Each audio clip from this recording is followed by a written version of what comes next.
Well, right now, the House Ways and Means Committee is holding a closed executive session on claims from multiple IRS whistleblowers of abuse and misconduct in the handling of a matter involving a high-profile individual believed to be Hunter Biden. They're expected to be reviewing private tax documents. This after the president's son agreed to a plea deal on federal tax and gun charges. Let's bring in Sean Spicer, NewsNation political analyst and White House press secretary under former President Trump. Sean, good to see you. Thanks for being here. Good morning, Marky. Thanks for having me. So first off, just curious, your thoughts on this plea deal in the Hunter Biden case, and not only your thoughts, but the timing of his guilty plea, just as the 2024 race is really starting to ramp up.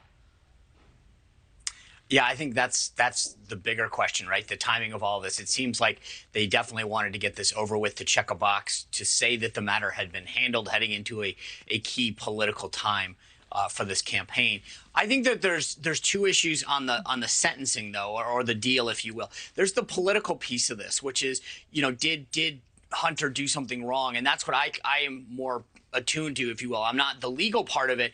I've heard lawyers weigh in on whether or not the sentence was appropriate. But here's the thing. On both counts, I find the silence deafening from Democrats, because on one charge, you've got Hunter Biden, who has made a ton of money from foreign countries for who knows what, because I don't think we do know.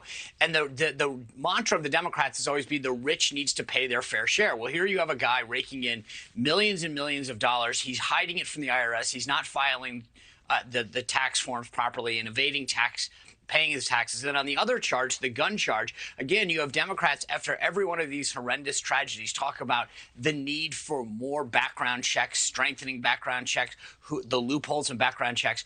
The president's son lied on a federal form to get a gun. And there is deafening silence from Democrats who supposedly care about this issue. So I think politically on both fronts, that's where I find the irony here, is that Democrats on both of those issues normally would be outraged that somebody who is not paying their taxes and is that wealthy. And number two, who took a gun and lied on the background check form. About being a drug abuser. Yes. Right. And I think that's one of the big questions is where is this money come from? How do you owe $1.2 million, you know, collectively in both of these charges? How do you make $1.2 million? Yeah.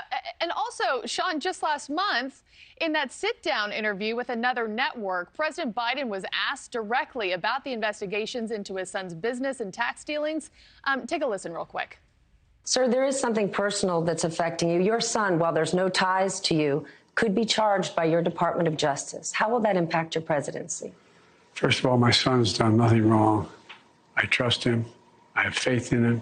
And it impacts my presidency by making me feel proud of him. First off, my son has done nothing wrong. Sean, how should voters, American voters, feel about those statements with this guilty plea coming a month later? I mean, he was either not telling the truth or he really didn't know. Both options aren't good. And I think that's the point, Marky, right? I mean, you didn't go from I've done nothing wrong to suddenly a plea deal on two major counts of violations in that short of time. So either the president truly was that out of the loop, which is a bigger problem, or secondly, that he lied to the American people over and over again. And again, you don't come up with this isn't some minor slap on the wrist that he forgot to check a box here or there.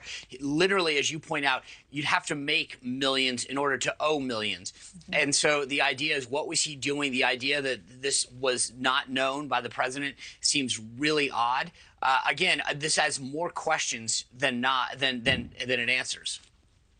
Yeah, more questions than answers for sure. We'll stay on top of it. Sean Spicer, thanks as always for joining us. Thank you for watching. Go to newsnationnow.com to find NewsNation on your television provider. And don't forget to click the red subscribe button below to get more of NewsNation's fact-driven, unbiased coverage.